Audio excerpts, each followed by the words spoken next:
अस्सलाम वालेकुम वरहमतुल्लाहि वबरकातुहू। नाज़रीन मोहतरम, आज मैं आप सबको बताने जा रहा हूँ कि नमाज जनाजा कब्रिस्तान में पढ़ा जा सकता है या नहीं पढ़ा जा सकता है, या इसी तरीके से मज़ारात पे जाकर के जो नमाज पढ़ी जाती है या उसका तवाफ़ किया जाता है, आया है कि कब्रिस्तान में सजदा करना जायज़ है या नहीं है, या कब्रिस्तान में नमाज पढ़ना जायज़ है या नहीं है।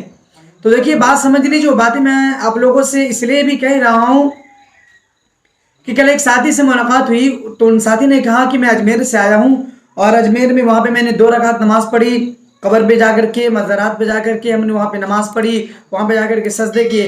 तो इसलिए कुरान और हदीस इस बारे में क्या कहती हैं, उस बातें इंशाल्लाह मैं आपको बताने की कोशिश करता हूँ। तो देख लीजिए, बेशुमार अहादीस पाक है, बेशुमार अहादीस पाक आपको मिल जाएंगे कि जिसमें मना किया गया है कि कब्रिस्तान में नमाज नहीं पढ़ना चाहिए। आप उलमा किराम से जाकर के पूछें कि नमाज जनाजा से मुतालिक और कब्रिस्तान से मुतालिक वो हदीस बयान करें जो आका अलैहिस्सलातु वस्सलाम ने फरमाए हैं कि कब्रिस्तान में नमाज पढ़नी चाहिए नहीं पढ़नी चाहिए, या वहाँ पे जाकर के कब्रिस्तान में सजदा करनी चाहिए नहीं करना चाहिए। तो सारी बातें आपको मुफ्तियान करम और फुक़हा करम बता देंगे। जैसे देख लीजिए, हजरत मखूल वो लिखते हैं कि अन्नहु कान यकरहु सलातु फिल मकाबिर, के कब्रिस्तान में नमाज पढ़ने को वो मकरूह फरमाते थे, कब्रिस्तान में नमाज पढ़ने को मकरूह फरमाते थे। आप हदीस देख सकते हैं, आप उनकी जो नज़रिया वो देख सकते हैं, आपके ऊपर लिख के भी आ रहा होगा। इसी तरीके से हजरत हसन फरमाते हैं, अगर किसी आदमी को कब्रिस्तान में नमाज का वक्त हो जाए, किसी आदमी को कब्रिस्तान में ही है नमाज का वक्त हो जाए तो नमाज पढ़ ले। और हजरत इब्ने सिरीन फरमाते हैं कि वो वापस चला आए और मस्जिद में आकर के या घर पे आकर के नमाज पढ़े, ठीक है ना। यानी वहाँ पे नमाज उसको नहीं पढ़ना चाहिए कब्रिस्तान में, इसलिए कि कब्रिस्तान में नमाज पढ़ने से मना किया गया है।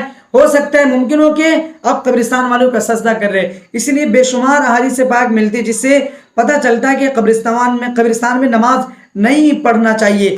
तो वो हजरत जो ख्वाजा अजमेर, वो जो निज़ामुद्दीन औलिया वहाँ पे जाकर के नमाज पढ़ी, या इसी तरीके से अजमेर में जाकर के ख्वाजा मोइनुद्दीन चिश्ती रहमतुल्लाह अलैह के कब्र मुबारक पर जाकर के नमाज पढ़ते हैं, तो ये सारी की सारी चीज़ें क्या है, गलत है, बिदात है, खुराफात है, रसूमात है।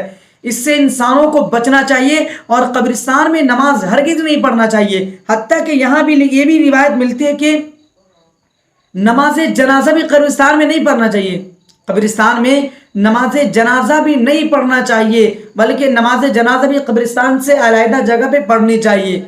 तो बताइए, जब नमाज जनाजा कब्रिस्तान में पढ़ने की इजाज़त नहीं है, मकरूह लिखा गया है, तो फिर आम नमाज आम हालतों में जाकर के कैसे पढ़ सकते हैं, ये वहाँ पे सुन्नत नवाफिल जाकर के कैसे पढ़ सकते हैं। जब नमाज जनाजा पढ़ने की इजाज़त नहीं, मकरूह है, तो फिर सुन्नत या नवाफिल या जो नमाज पढ़ी जाती है वो नमाज तुम कब्रिस्तान में कैसे पढ़ सकते हो। तो कब्रिस्तान में नमाज पढ़ना जायज़ नहीं है। या इसी तरीके से ख्वाजा मोइनुद्दीन चिश्ती रहमतुल्लाह अलैह के कब्र मुबारक पर जो नमाज पढ़ी जाती है वो बिल्कुल गलत है और वो हराम है, नाजायज़ है, मकरूह है। तमाम जितने भी हमारे बड़े बड़े औलिया अल्लाह गुजरे या साहबी गुजरे, सब मना फरमाते थे, और एक भी रिवायत नहीं मिलती है कि साहबी ने कब्रिस्तान में जाकर के नमाज अदा की हो। इसीलिए परहेज करें और ऐसी नमाजों से बचने की कोशिश करें जिसका कुरान और हदीस में जिसका सबूत नहीं मिलता है, ठीक है ना।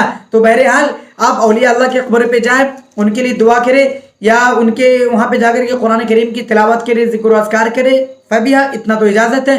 लेकिन वहाँ पे जाकर के सजदा करना, अगरबत्ती जलाना या वावेला करना या उससे मांगना, ये सारी चीज़ें नाजायज़ हैं, सारी चीज़ें नाजायज़ है। सिर्फ एक अल्लाह की ज़ात है जिससे हमें मांगना है, दुआ करना, उनके सामने झुकना है और उनको सजदा करना। बाकी जितनी भी रिवायात मिलती हैं सब की सब चीज़ें नाजायज़ है, हराम है, खुराफात है, रुसमात है, बिदात है, और इससे हम सबको बचने की हत्तल इम्कान कोशिश करनी चाहिए, ठीक है।